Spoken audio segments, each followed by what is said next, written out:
નમસ્કાર ખેડૂત ભાઈઓ, આજના સૌથી મુખ્ય સમાચારોની વાત કરીએ તો આયુષ્માન કાર્ડ ધારકને મળશે 10 લાખ રૂપિયા. રાજ્ય સરકાર દ્વારા મોટો નિર્ણય. BSNL ટાટા બે થઈ ગયું એક ખુશખબર.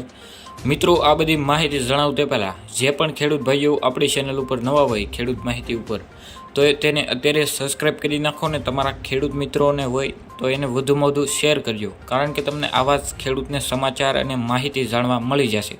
તો મિત્રો, ચાલો જોઈ લઈએ આજના મુખ્ય સમાચાર.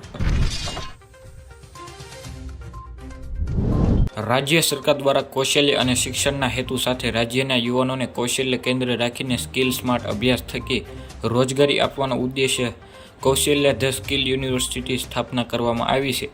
આ નવી સંસ્થાઓમાં ખેડૂત તથા ખેડૂતના પુત્રોને 1200ના નજીવા દરથી ડ્રોન પાયલટની તાલીમ ઉપલબ્ધ કરવામાં આવશે.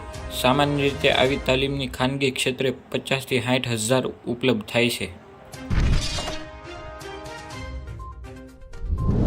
અત્યાર સુધી આયુષ્માન કાર્ડ નીકળતા હતા એમાં 5 લાખના વીમાની માહિતી હતી, પરંતુ હવે 10 લાખના સ્વયં વીમા મળશે એવા કાર્ડ નીકળવાનું શરૂ થઈ ગયું છે.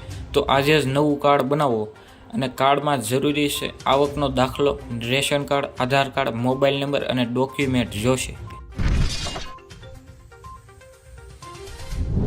એરટેલ અને જીઓના રિચાર્જ પ્લાન વધારવા બાદ લોકો BSNL તરફ આગળ વધી રહ્યા છે. તે દરમિયાન TCS અને BSNL વચ્ચેની ડીલની ખાનગીથી ટેલિકોમ કંપનીઓને ટેન્શન વધી ગયું છે.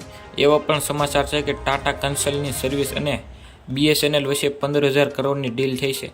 TCS અને BSNL મળીને ભારતના 1,000 ગામડાઓમાં 5G ઇન્ટરનેટ સેવા શરૂ કરશે, જેનાથી આવનારા દિવસોમાં લોકોને ફાસ્ટ સ્પીડ અને ફાસ્ટ ઇન્ટરનેટ સેવા મળશે. મિત્રો, આવા જ ખેડૂતો માહિતી અને સમાચારના વિડીયો જોવા માટે અમારી ચેનલને અત્યારે સબસ્ક્રાઈબ કરી નાખો અને તમારા ખેડૂત મિત્રોને વધુમાં વધુ શેર કરી.